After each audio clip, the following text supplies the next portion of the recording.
Tonight's class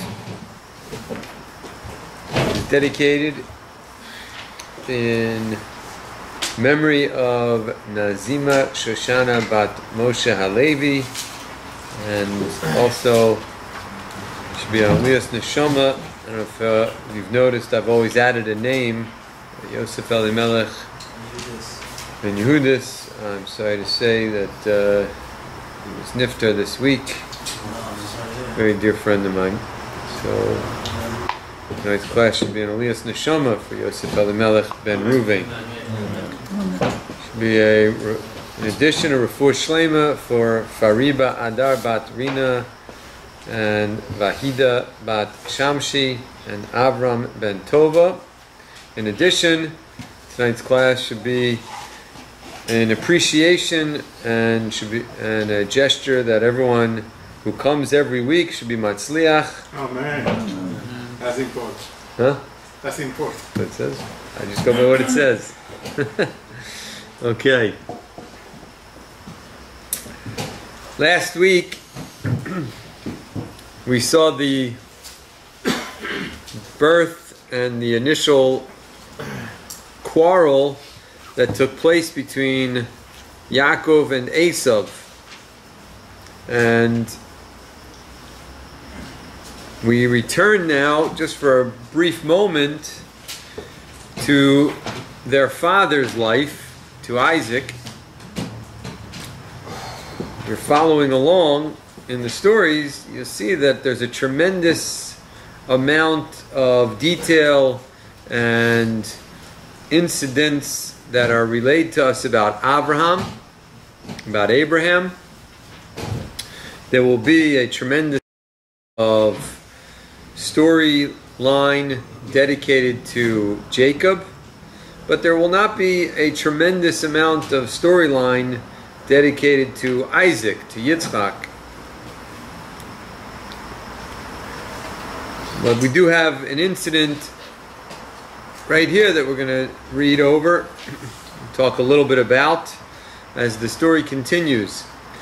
So if anyone's following along, we're on page 129, chapter 26. I'm going to read through very quickly the chapter. It's a lengthy chapter, but we're not going to go through it line by line. So I'd like to just read through it and then talk about it in general. So take a few moments, just follow along.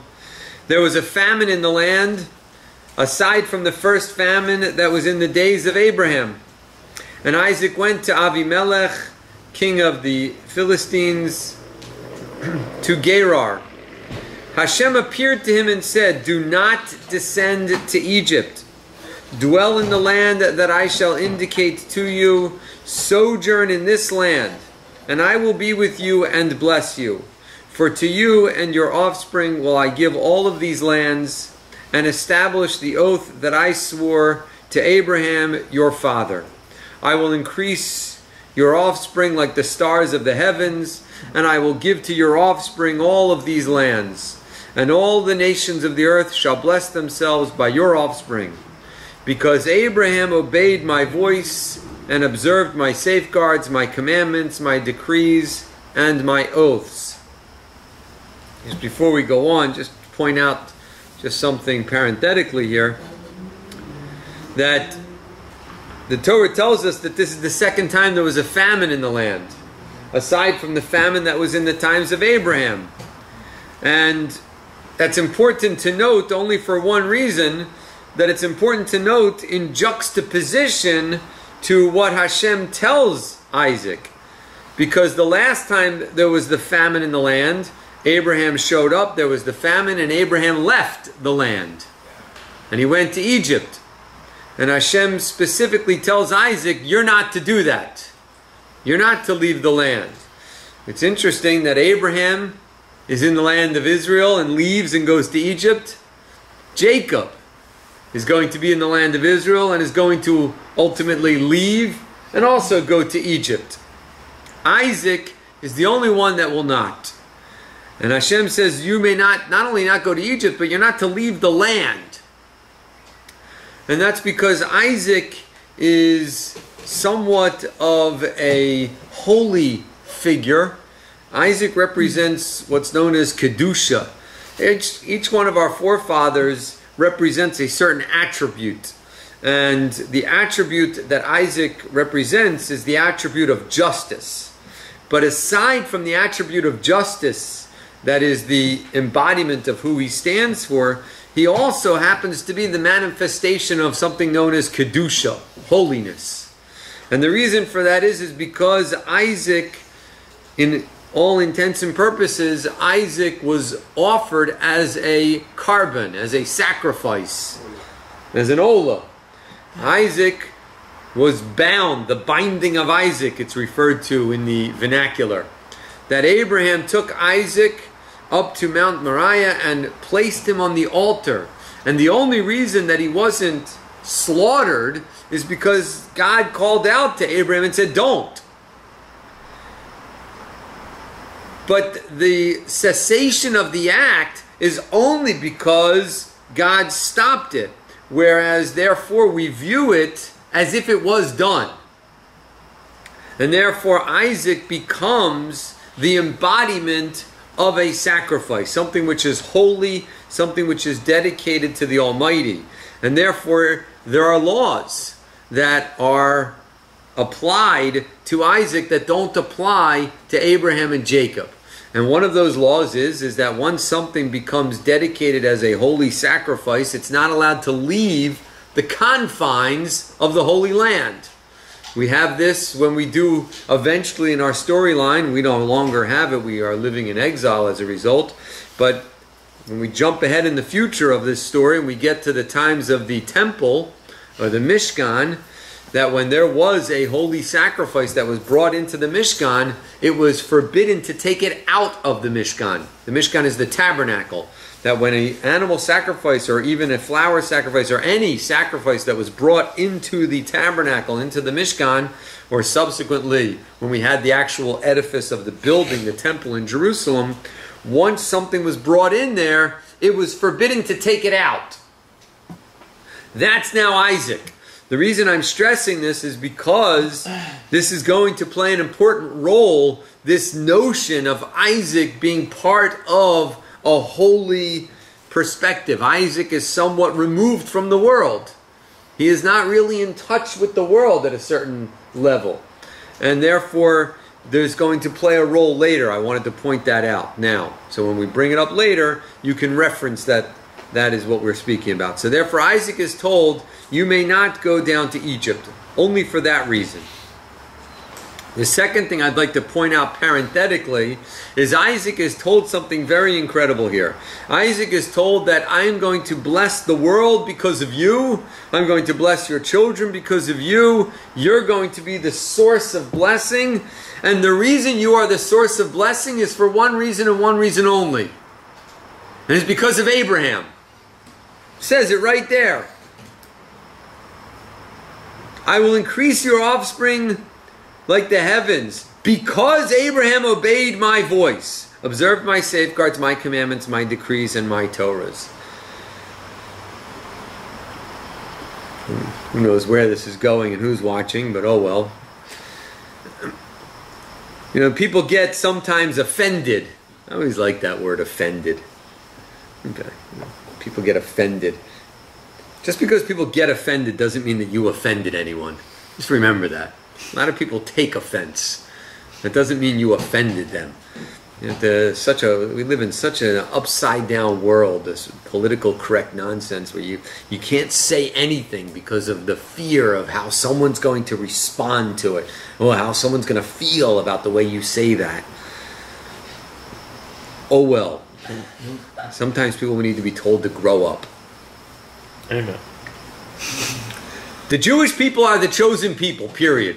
There, it's on record. I said it.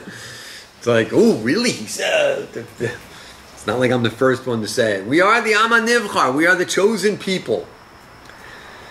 But just because we are the chosen people does not entitle any Jew to be in a position of arrogance. That just because someone is a Jew does not mean that they should walk around looking down upon others. Rather, they should have pride for being a Jew. They should cherish the fact that they're a Jew. They should look at what the Jewish people have accomplished throughout the millennia. And we're going to speak about that tonight. What the Jewish people have accomplished throughout the millennia is mind-boggling. Statistically, it should be an impossibility.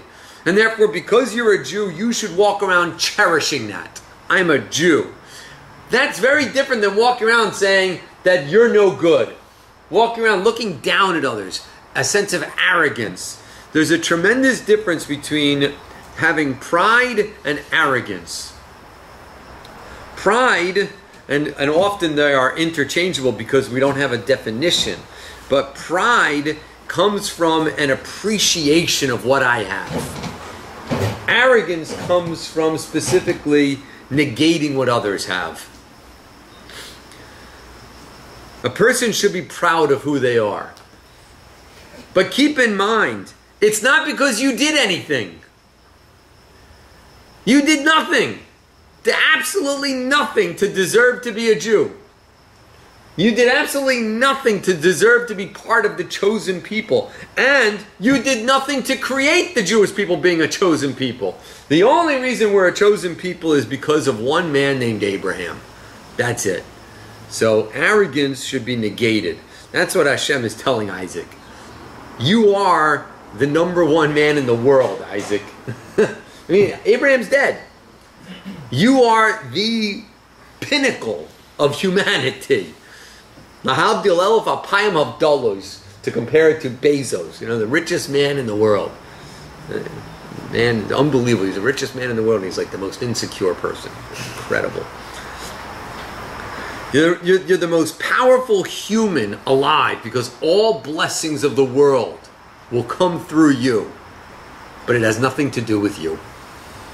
It's because of Abraham. It's because of Abraham. It's credit. Huh? Give credit and don't have arrogance. Okay, back to the story. So Isaac settled in Gerar. He did not leave the land of Israel. Now when the men of the place asked about his wife, he said, "She's my sister." For he was afraid to say, "My wife," lest the men of the place kill me because of Rebekah, for she is fair to look upon. Sound familiar, right? Yeah. This is now the third time we've seen this. Twice it happened to Abraham, now it's happening to Isaac. Abraham goes to Egypt, Jacob goes to Egypt. The only reason Isaac doesn't go to Egypt is because Hashem told him, don't go to Egypt. Otherwise, that would have been the first choice. Because Egypt is a fertile land. There's a famine, you go where there's food. You see recurring themes in the Torah. It's a statement, the rabbis say, Maisa Avot Siman Labanim. That what happens to the forefathers is something that will repeat itself not only to each one of them, but it will repeat itself to each one of us. That is the Jewish history is just a circle.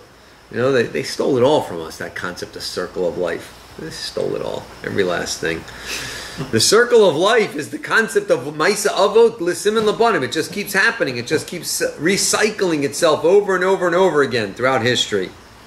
And it came to pass, as his days there lengthened, as Isaac ended up staying there longer than he anticipated, that Avimelech, king of the Philistines, gazed down through the window and saw, behold, Isaac was jesting with his wife Rebekah.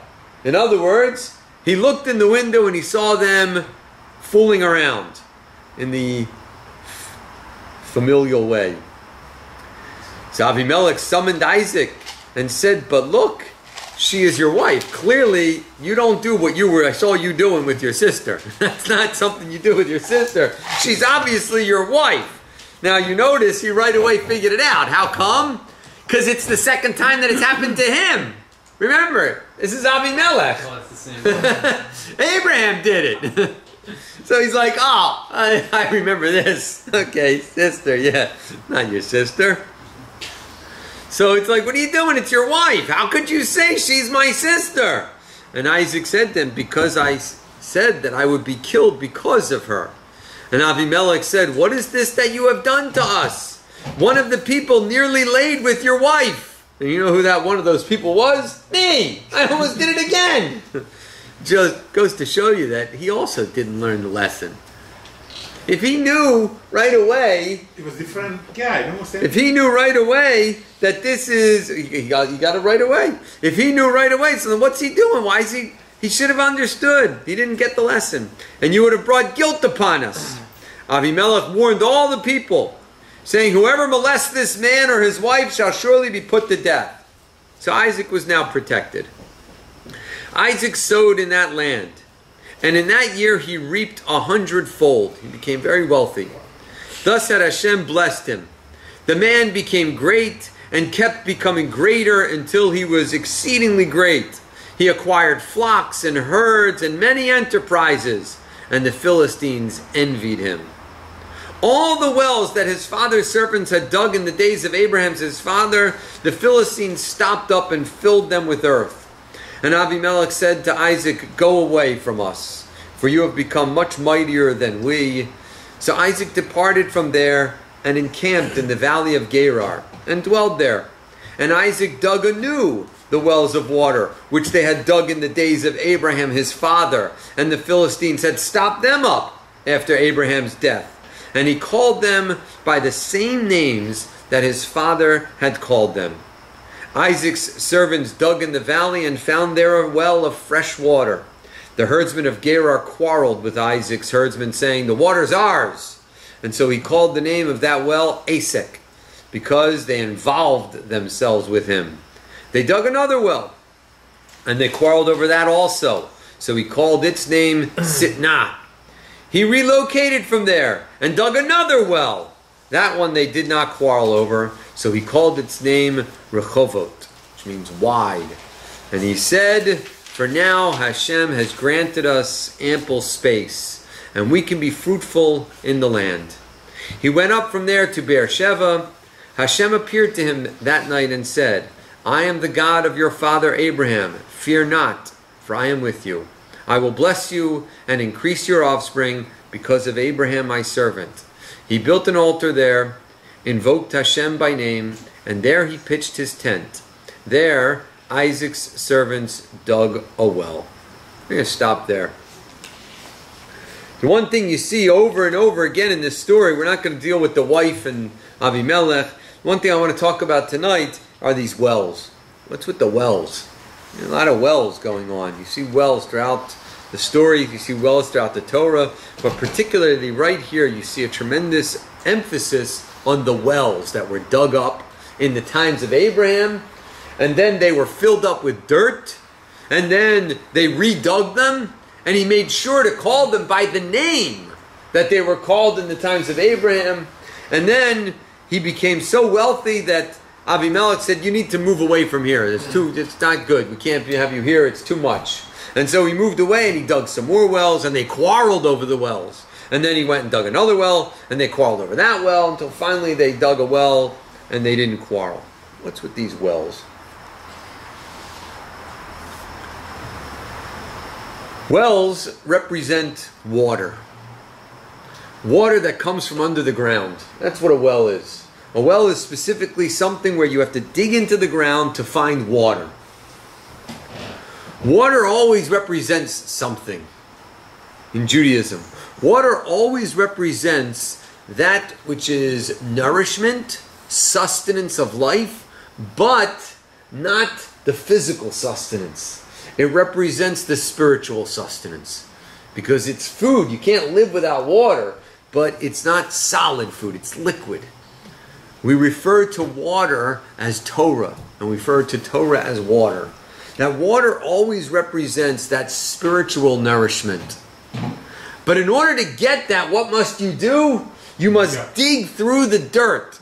You have to dig down underground to find water. And that represents the concept of finding the spiritual, finding the substantive nature of life requires digging deep. That there's a superficial, and when I say superficial, I don't mean in the colloquial context that superficial, like, just mundane.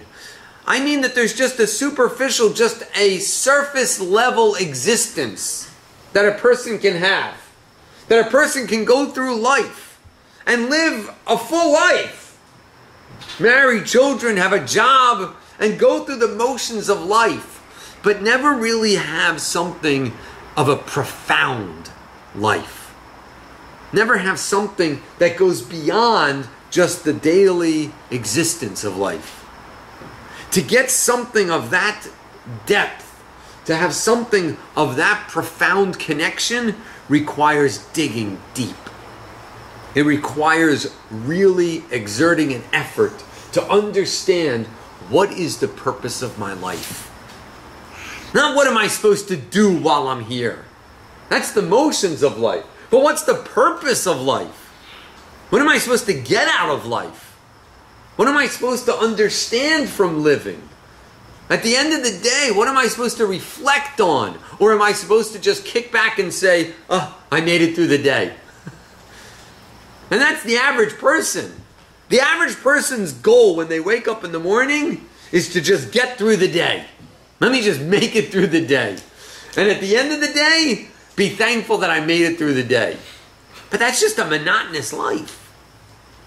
To have a life of spiritual nourishment, and when I say spiritual nourishment, I mean something substantive. I don't mean this nonsensical, colloquial ridiculousness that they say over there on La Cienega Boulevard, that institute. And people say all around, it's a buzzword. You go, I'm not religious, I'm spiritual. You ever hear anyone say that? I'm not religious, I'm spiritual. I always like, when someone wants to really get me, say that to me. If I'm in a mood, I like having fun with that person. Because if you then ask them to describe what that means, they will have no ability to whatsoever to concretize what they mean by that. If a person says to you that I'm very physical, I'm very in tune with my body, and you ask them, well, what do you mean by that? They will be able to articulate, well, I'm very conscientious of what I eat. I'm very in touch with my body. I'm very conscientious of what I eat. I go to the gym 3 times a week. I ride my bike. They'll have a whole litany of what they do to demonstrate that they're in touch with their body. If someone says, I am spiritual, well, what that implies is that they're in touch with their spirit. You don't want to call it a soul. Okay, fine, don't call it a soul. They're in touch with their spirit. Challenge them to say, okay, well, what do you do to connect with your spirit?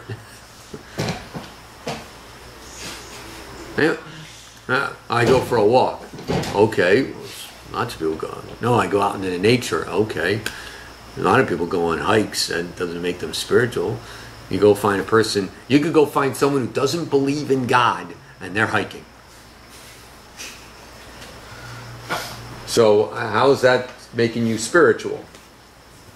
So when I'm speaking about something of spirituality, I'm talking about something concrete, something substantive, something where you can articulate, this is what I do to connect with my soul. This is what I do to connect to a higher sense of living.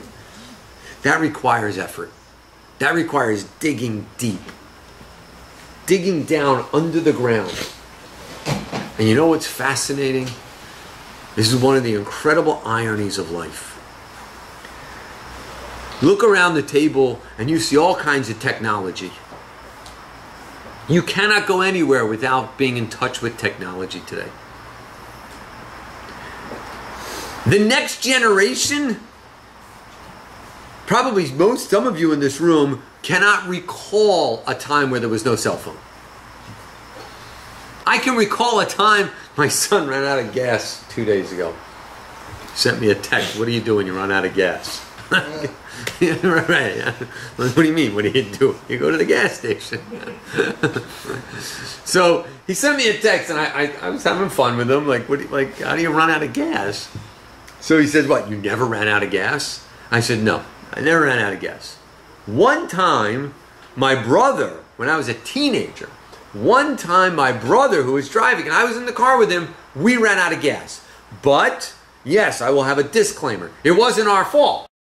My father's car, his gas gauge was broken. My mother used to always yell at him to fix it. And, my father was a guy like, what do you need to fix it for? You just bang the dashboard and it would, flip back and forth. Nothing to do with the gas, just from him banging probably. And so my brother and I borrowed the car, and my brother asked my dad, because you had to know how much gas, because you have no way of knowing the gauge is broken.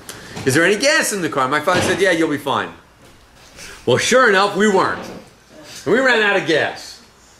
And when we had to walk to find a payphone. Now, you guys have, some of you probably have no recollection of life without a cell phone. We had to walk to find a payphone. Now, cell phones, it's unbelievable technology. I remember cell phones when they first came out. They were the size of, this book. The next generation, your children, the technology that they're going to grow up with will be mind-boggling. You'll have a chip in their ear. They'll have a chip in their ear. Who knows? Who knows? Maybe they will, maybe they won't. But whatever they have, it will be mind-boggling if you recall what you grew up with. And that's because the physical world, whatever we have today in the physical world in terms of physical advancement, only gets built upon. The next generation will build upon what we have right now in terms of physical advancement. It's not like now that Steve Jobs died, they've forgotten how to make an iPod. Doesn't work like that. Whatever physical advancement we have, it is held on to, and the next generation only develops it and cultivates it more. Not so with spiritual enlightenment. Spiritual enlightenment, spiritual understanding has to be dug up every generation. Every generation, you have to dig it anew. It doesn't just automatically get held on from generation to generation. You have to go and dig it anew. Every single one of us. We have to. It doesn't work that if my father was a spiritual person, if my father lived an elevated life, that I will automatically live an elevated life. It doesn't work like that. You have to go and dig it anew. It has to start almost from scratch. The only reason that we don't have to start from scratch, the only reason that we don't have to literally break the ground to understand what life is about is because the Almighty stood at Har Sinai, at Mount Sinai, and gave us the Torah. And therefore we at least have a shovel. We at least have the tools to break the ground, to dig. But if it wasn't for that, every generation, you'd have to start from scratch. You'd have to find a new understanding. Like, wait, what's it all about? What's life about? Why are we here? And that's what Isaac had to do. Not only did Isaac have to do that, but additionally, every time you come up with something, an insight about life, and about life has meaning, and life has substance, and life has value, you know what the world is constantly trying to do? The world is constantly trying to tell you, no, it doesn't. No, it doesn't. Life is simply that. That's it. Life is life. You just live it and you make the most of it. And that's it. There's nothing more to this world. There's nothing more to your existence. Eat, live, be merry, for tomorrow we die. And then that's it. It's over. And therefore all that matters is what you do while you're alive. So you better make the most of it. And that's why as soon as Isaac starts to become prosperous physically, what do the Philistines say? No, you can't be here. You got to go. Why? Because you're taking our share. They don't care that he dug up the wells. Yeah, you want to dig up the wells, you want to say that's what life's about, fine, go ahead, we don't care. You don't bother us, we think you're wrong, and as soon as you die, we'll fill the holes. We'll forget all about it. You start amassing wealth, now you got to go. Now you got to go. Because every time you give an insight into life, that life does indeed have value and meaning, the world will try and tell you, no, it doesn't. The world will try and tell you, what is keeping kosher going to enhance your life? How is keeping Shabbos going to get you ahead in the business world? How's that going to make you happy? How's marrying a Jew going to fulfill your life? Find someone you love and that's that. See, don't tell me there's some higher authority. That's absurd. And that's why the moment Abraham died, what did the Philistines do? Fill up those holes. Forget about that nonsense. And then here's the second irony. The second irony is, so he finally leaves. And he goes and he digs new wells. And what do? They argue over it. And what do they argue over? Hey, that's ours. That water is ours. So here's an unbelievable irony. On the same exact hand, the very same mouth that tells you that spiritual enlightenment that you're talking about is absurd, is the very same mouth that will tell you, oh, that spiritual enlightenment you got? No, that's ours. Yeah. No, that's ours. And what will we say? Oh, yeah. Yeah, we understand that. We created that. We created that. Go to Barnes & Noble. There'll be books upon books upon books about how to live a happy life. Just don't call it religion. Call it spirituality. Just don't call it God. Call it a higher being. They don't want to call it truth. Instead, what they want to do is steal it.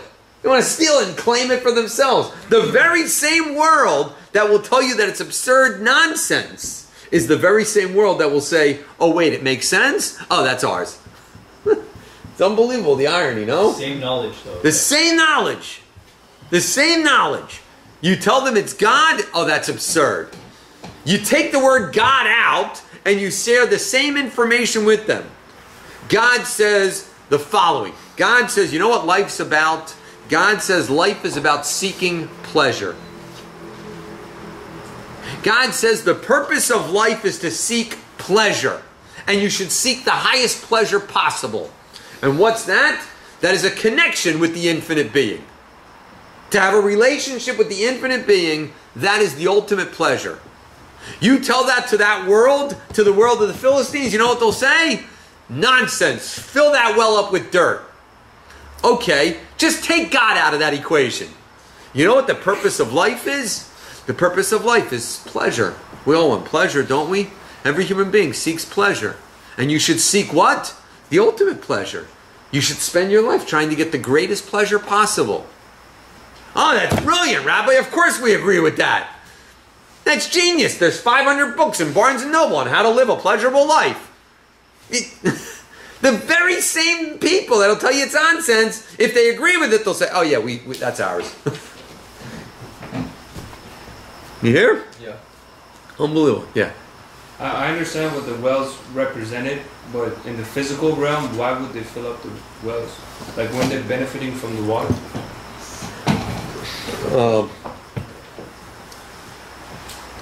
You ever hear the phrase, cut off your nose to spite your own face? Ever have that phrase anymore? Yeah. Unbelievable. Yeah, you've heard it. Yeah. It's amazing how phrases disappear. You know, phrases you grew up with.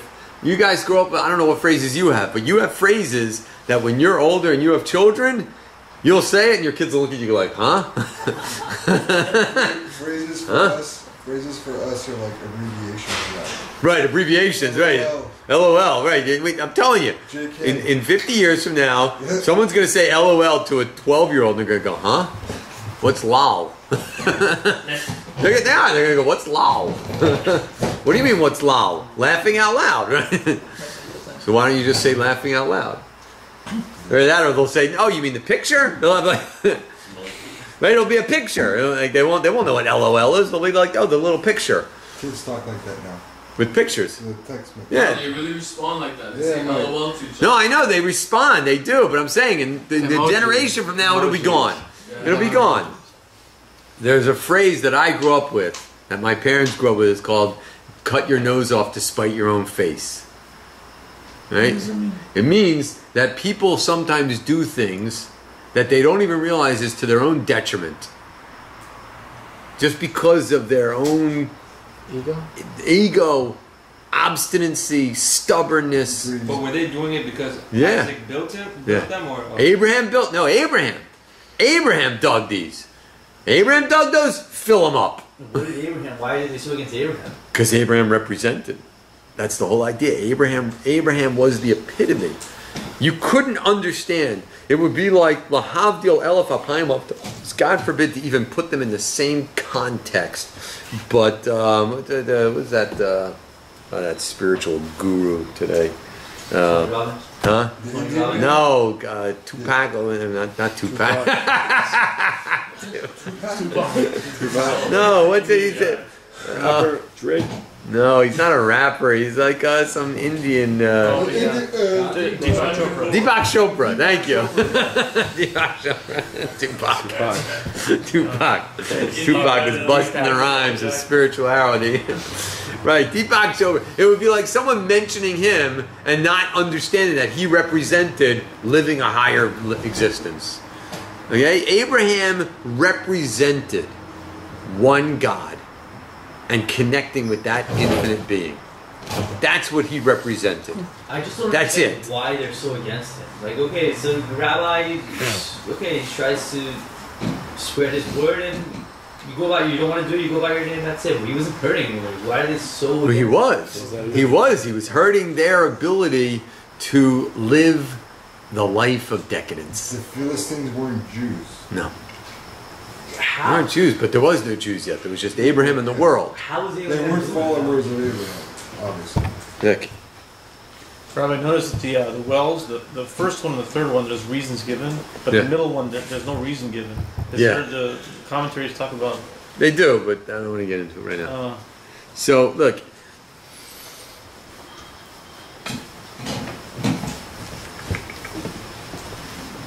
Trying to think of an example in our life that you can relate to, but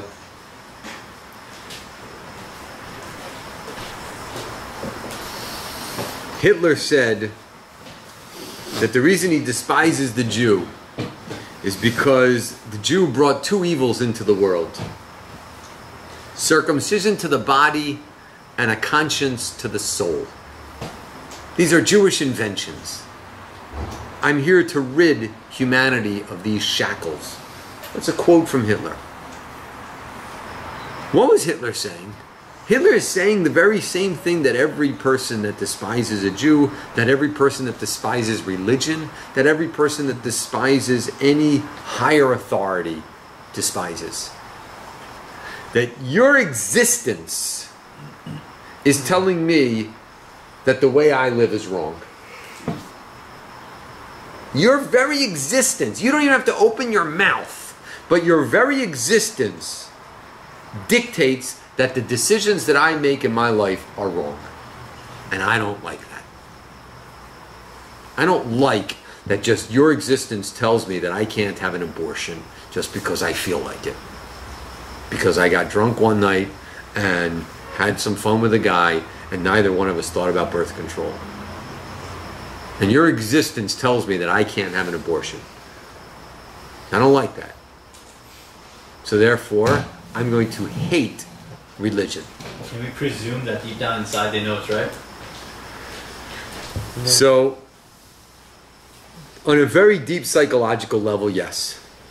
The very fact that people do get so vehement, the very fact that people get so animated, the very fact that people get so angry and offense driven is because deep down they know it's right.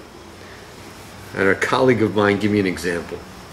Imagine the following scenario.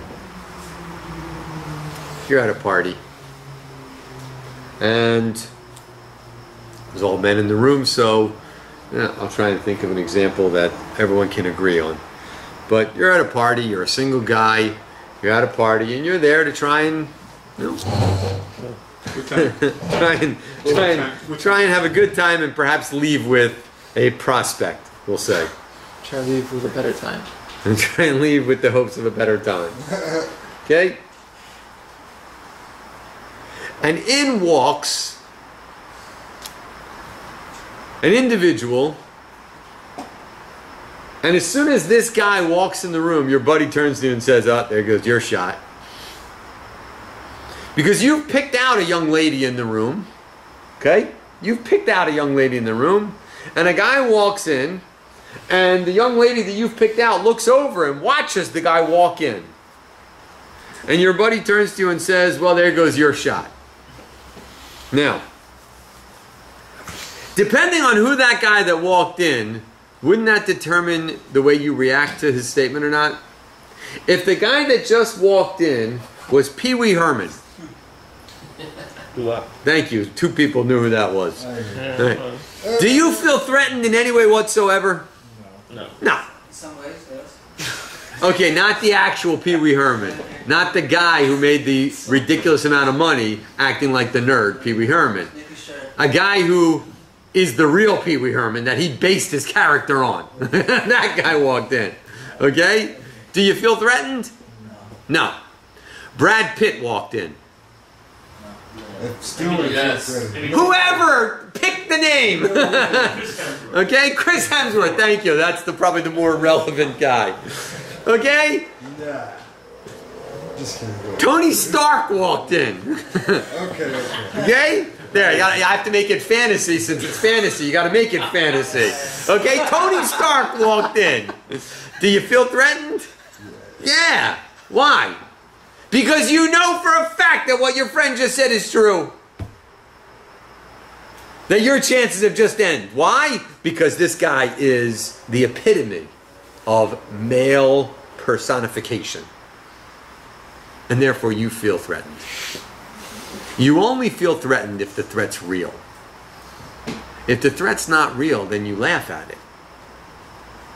So people that feel threatened by religion, perhaps deep down on some conscious level, they know that it's real. But they don't want to admit that. I don't think so. Because I think some people just are oblivious to or... Yeah, but those people don't feel threatened. Those people don't feel threatened. Those people are like Gabe said, like, what do you care what the rabbi says? We go on. Or saying the people who get offended. The people that get angry and vehement. Just the people who are different, though. People are angry at people who are different. The people that get angry, they don't really know much about religion either. No, but they know that religion tells them that what they're doing is wrong. Are we talking about liberals? You don't need religion. That's all. To know that something's What What are wrong. we talking about? No, but they don't think it's wrong.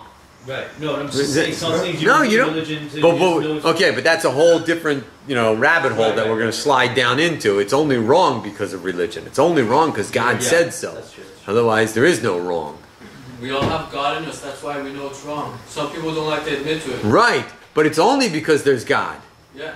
It's not that I have my own connection with some higher being or some higher power and therefore I can say what's right or what's wrong. No, it's only because there is a God that has a definitive right and wrong. And you're right, most of these people have no idea what religion says. I have a colleague of mine, a very incredible man, he says, the God you don't believe in, I don't believe in him either. And they have no idea. But they still seek out. But they still understand that religion says that what they're doing is wrong. They know that much. They know that much that religion says you can't live any way you want. And so therefore they don't like that. Who are you to tell me what I can and can't do? It's amazing. It's amazing that everybody does it though. The essence of all of humanity is you can't tell me what to do unless I agree with it.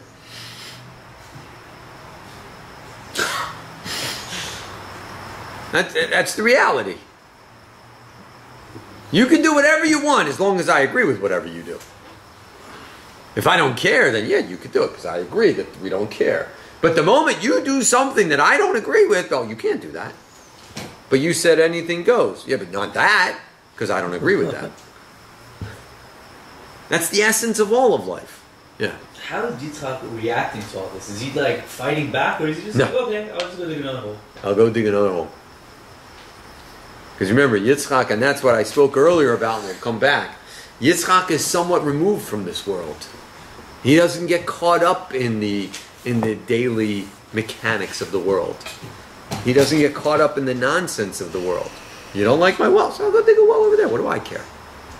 Is it faith? Is it his faith? He's totally connected with Hashem. He's not part of the, you know. Didn't the people need the water? He's like, he doesn't. Yeah, so they'll find water someplace else. That's the whole cut your nose off despite your face. Yeah. How old is he and how much time does it take to dig a well? How long does it take to dig a well? You got servants and slaves. He's 80, 90 You got years old, servants and right? slaves. He's not digging it himself. He's got servants. He's not digging it himself. How did he get blessed 100 times? How did that happen? 100-fold. God gave him blessing. You know what I'm saying? It's amazing. What do you mean? How did Bezos make the most billions upon billions upon billions of dollars? He started with textbooks and he went to. He started with nothing. Is there a prayer you say? Started with nothing. He got in his car and drove across the country with his wife, who he, his wife, who helped him build the company. $36 billion is what she's getting. Yeah. So what is he, top 5 now? Still? No, he's still number Still one. number one. He's still number one. She's the richest woman. Yeah, after the divorce, he's still number one. Still number one. Bill Bill Gates Gates would have been the richest if he Gates, didn't her go. divorce is $30, the $40 billion. richest woman in the world. Yeah, she's the richest woman in the world. But you think she cares about that, though? No. She'd rather have the marriage, guaranteed. Of course. But it shows you it's that the male That's because stupidity. She's experienced. But they're The wealth. swingers. Huh? She was broke. She was They're so swingers. Yeah. I'm not getting involved in that. All right. So, gentlemen, what does this have to do with us, though? What does this have to do with us? Just to bring it all together. Living a life that is a life of meaning, that is a life of higher connectivity, living a life that is a profound existence requires digging. It requires working at it. Because it is all too easy, I promise you. And the older you get, the more you know that this is a truism. It is all too easy to get caught up in the mechanics of life.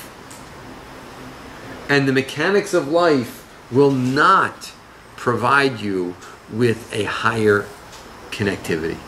It will just get you through life. And that doesn't mean you'll be miserable. You could be very happy. And that doesn't mean that you will be a bad person. You could be a good person. But it just means that you will not be connecting with something that is so far infinitely greater than just the mechanics of life.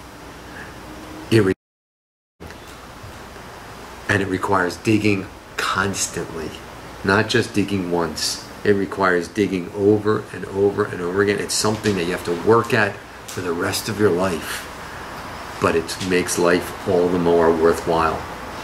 Whereas everything else just continuously builds on itself automatically. Not so this. And that's why, I'm sure everyone in this room knows the Shema. And that's why we say in the Shema that God says, and I command you this today. God says you have to say in the Shema every day that I command this of you today. Not 2,000 years ago, not yesterday, not the day before, not when you were 13, right now, today, again. You got to dig again. And that will make life all the more profound. All right, with the little time we got left, if anyone has any questions on anything else, on life in general. Is there anything you can do to stop this anti-Semitism, for lack of a better word? No, that's a reality of life. It's always going to be there? Always going to be there until the Messiah comes. I heard they say, like, oh, if the Jews were to just be all Orthodox and follow the ways of the Torah, then they would just The leave Messiah would come. The Messiah would come, and then it'll be. But until the Messiah comes, until the world is in the state of redemption, in the state of perfection that it's meant to be, there will always be that hatred. And the reason for that hatred is because, again, if the world, just to recap, if the world is not in the state of perfection, then by definition that means that a good percentage of humanity are not living the way humans should be living. And the very existence of the Jew dictates to them that what they're doing is wrong. And therefore they will hate that. What about Christians and Islam? I mean, they also have laws. And they will hate that. We'll come back to that in a second. And that's why the rabbis in the Talmud say, it's not that long ago, but the rabbis in the Talmud say, what mountain did God speak on? Mount Sinai. But in Hebrew it's pronounced Sinai. It's the same root in pronunciation as Sinah. Hatred. My haters. That on Mount Sinai is when hatred came into the world. That's what happened at Mount Sinai. The reason it's called Mount Sinai is because hatred came into the world. How did hatred come into the world? Because now there's a people that tells the world this is the way you're supposed to live. And think back, is there one thing that people cannot handle more than anything else is being told how to live? So that hatred will always be there until the world is living the correct way. In regards to your question about Christianity and Muslim, so the problem there and the challenge there is that on the one hand, they are representing certain aspects of truism. They are representing certain aspects in which a human should be living. What's that? A connection with the creator of the universe. But a tremendous amount of the manifestation of that truism is false. And is a bastardization of what true is. And therefore, to the best of their ability, at most what they're doing is preparing the world, at least for the acceptance of a redemptive state. Because they taught the world. They did, we didn't. We have to give credit where credit's due. We didn't teach the world about one God. They did. But they only know it because of us. So it's by extension. So the Rambam, in his Magnus Opus, Mishnah Torah, he says that's the benefit that Christianity and Muslim brought to the world, is that they prepared the world for the concept of one God and living in a world of perfection. But too much of it is nonsense. I mean, it's nonsense. Too much of it is just utter nonsense. You got a mother, you got an immaculate conception, you've got a Father, a Son, a Holy Spirit, all wrapped into one. Yeah. You can live any way you want to live. Doesn't matter what you do. You can do anything you want, but as long as one moment before you die, just say, "Oh, I accept Jesus. That's it. I'm good to go." It's absurd. It's nonsense. It's utter nonsense. So in other words, it doesn't matter what you do. Yeah. Why? Because I accept Jesus. It's absurd. So there's no ramifications for your actions? No, all I have to do is walk in and say, "Father, I sinned, forgive me." Oh, okay. That's it. Do you accept Jesus? Yeah. Okay, go live your life. But it's absurd. There's consequences. You can't eat a poisonous mushroom and say to the doctor, "Okay, look, I forgive. I accept, doctor, that you know better than I do. Can I go live now?" No, you ate a poisonous mushroom. You're going to die. Yeah. So there's consequences. It's absurdity. Thank you for watching.